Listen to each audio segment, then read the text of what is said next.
What is going on, guys? Money Webby here, back again on Saturday. I got a nice 7-game slate here tonight. I got it broken down for you again. 6 of my favorite plays, my money 6, 2 pitchers, 4 batters to get it done for you tonight. Hopefully run it up, get you in the money on this slate. So before we get going, if you could drop a like on the video, that'd be greatly appreciated. Really helps me out so I can continue to make these videos every single night. So appreciate that. Last night we had some better luck with the pitching. Originally I was on Corbin, who was really solid, but I was a bit afraid of the weather, so I just tweeted out a pivot to Eduardo Rodriguez just for safety purposes, and he still did really well. So that was good, and also Jake Arrieta did pretty well. Also, Eduardo Rodriguez and Arrieta could have even had better nights. They kind of faded a little bit in the 7th inning, allowing Eduardo Rodriguez allowed a 2-out, 2-run home run, which sucked, and Arrieta allowed a run, but he made up for it with 2 strikeouts right after that. Both got the win. Both were kind of cheaper than some of the top options that kind of flamed out, like Carrasco.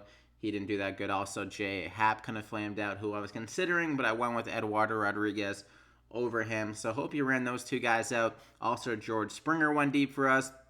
Had some really tough luck, though, with the Odor, for whatever reason, being scratched right before a lock. A classic situation where a high-owned player just has no word on being questionable for the night and just gets scratched. I think it was literally like 3 minutes before the lock on that game, so that was extremely disappointing. Couldn't really get out the word before I saw the news myself. So that sucked. And Chapman was pretty good. He had a nice RBI single, or 2 RBI single, and Piscotty was pretty good value.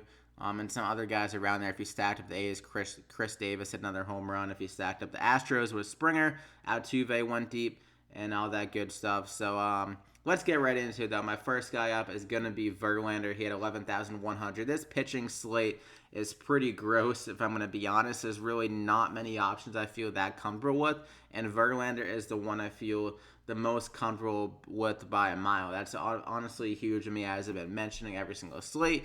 You always want that good safety, and at least one of your pitchers, if not both of them, guys that can give you a nice floor and some really good upside with the strikeouts. And Verlander has both of that. Seattle has been hitting very well this year, but they still have those strikeout batters like Jay Bruce, Edwin Encarnacion, who Verlander has owned in his career, Domingo Santana. They have a few guys that can strike out a lot, and some of the other guys at the bottom of the order, which I'm not going to name off all of their hitters, but Verlander, I think he has some more ability. He's kind of struggled in his last 2 games, as you see here, against the Yankees and Texas. Texas was a tough situation, as it was. Big part downgrade. They can really get after any pitcher in Texas. But the Yankees, I was expecting a little bit more out of him, honestly. He allowed a few more hits than I was expecting. And so I think he's due for a big game here. Typically, Verlander isn't going to be quiet for long. Typically, he can fix his own mistakes pretty quickly. So I feel like he's going to bounce back here against Seattle. It's a good pitching location, good pitcher's park, and think this is a really good spot. I think he'll be able to get some more strikeouts. They're only implied 3.5 runs, and maybe people are scared a little bit because Seattle has been so good. But it's a long season. I think Seattle's going to slow down, as they should. They've been way too hot. Their lineup it's pretty good, I would say. But still, I feel like there's some holes with some of the hitters that have been doing really well, but they're not as good as they've been doing. So I'm going to go ahead and lock in Verlander there. I think he has, honestly, 25 to 30 point upside. I think he'll be able to get the win as well, going against Felix Hernandez. And then I'm going to get really risky. I know I just kind of preached on being safe and stuff like that, but Homer Bailey, he's shown some decent stuff so far this year. So hear me out here. I can understand if you don't feel comfortable with him, because he does have that aura around him, that he's one of the worst pitchers. He has been over the last few years. But that was in a different situation. That was when he was pitching in Cincinnati. He really struggled in that park and allowed a ton of home runs. But now going to Kansas City, we have some good pitching conditions with 10-mile-an-hour winds blowing in from right field. It's only going to be 55 degrees and not humid, so pretty different than pitching in Cincinnati. And also, this Cleveland lineup has been really bad against right-handed pitchers, and just against any pitcher really in general to start the year. I mean, Brad Keller, not a good strikeout pitcher, got 10 Ks against them yesterday, so a really bad ability so far hitting for them. I mean, they lost a few pieces in their lineup from last year, and also Lindor's on the lineup, so their lineup isn't really that scary outside of Jose Ramirez, if I'm being honest. And like I said, they have a 195 batting average and a 27.5% K rate so far against right-handed pitchers, and Bailey has shown some good strikeout ability in his first two starts against lineups that haven't really been striking out that much as well. I mean, Minnesota has been a really tough lineup so far this year. You got 8 Ks in that spot and 17 DraftKings points. And then against Seattle, who has been the top scoring lineup so far this year, got 7 Ks against them. So, I mean, he wasn't too bad against those two lineups. And this is probably the best lineup he'll be able to face so far, just based on strikeout ability, I would say, and just ability for him to kind of maneuver around the lineup and not allow as many home runs with those good pitching conditions. And also Cleveland hasn't hit many home runs at all so far in the season, as their power guys have been kind of kept quiet, and they really don't have that many power guys, to be honest.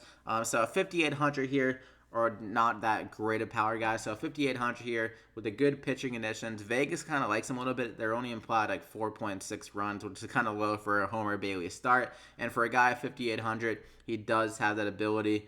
I feel like people are going to be pretty afraid of going him. So if he does kind of show off that strikeout upside, which he has had, then this can be a really good play and pay off very well. So I'm going to go ahead and lock him in there as my second guy. And the good thing about that is it gives us a ton of money to pay up for hitters on this slate. And there's a ton of big name hitters that I love on this slate as well. So for my first guy, I'm going to go with Acuna here. Recommended him the other night. He made me look smart with 27 DraftKings points. And he has a similar situation here tonight, going against a left-handed pitcher, and Jason Vargas even worse than what he faced the other night. And against Vargas, he's owned him so far. Very small sample, but 5 for 8 with a triple and a home run and a stolen base. So he can get it done in any category against this guy with the power, the speed. And Vargas was absolutely terrible last year against right-handed batters. He allowed 1.9 home runs per 9 to them. He can be stolen on. Atlanta has a huge run total, around 5.5, I think. And Acuna, really good RBI upside in this matchup. He's had a 323 ISO versus left-handed pitchers in his career last year and the beginning of this year. So really good power against them. And I think he can have some huge upside again in this matchup. So I'm going to go ahead and lock him in there as my first guy. Then I'm going to go with Jose Altuve at 4,800. His power is finally back. It seems like that knee injury was really aggravating him last year, as he didn't really have that same pop. But so far this season, absolutely killing it. The home runs have been flying off the bat. What is that? 5 home runs in his last 4 games. And he's going against a terrible pitcher here tonight in Felix Hernandez, who's allowed a lot of home runs in his last 2 years. He allowed 1.56 last year and then 1.7 the year before that, home runs per 9. And now Altuve, really good BVP against him, 14 for 29 with 4 doubles and a home run and a stolen base. So has that really good pop against him, really good ability. He's always had some pretty solid reverse splits, I would say. Good power against right-handed pitchers, and with that power back in the bat, hopefully he can continue here against a bad pitcher. He's a 45% hard contact rate so far in the season, so he's absolutely smashing the ball. So I'm going to go ahead and lock him in there, and he still has that speed ability as well, so that's a nice little, kind of a cheap price, honestly, for how good he's been hitting the ball and with that speed ability. And for my third guy, I'm going to go with Matt Carpenter. Pretty slow start to the year, but he still has that ability in his bat. I mean, he had a slow start to the year last year, then went absolutely insane on that huge stretch, and hopefully it starts here tonight.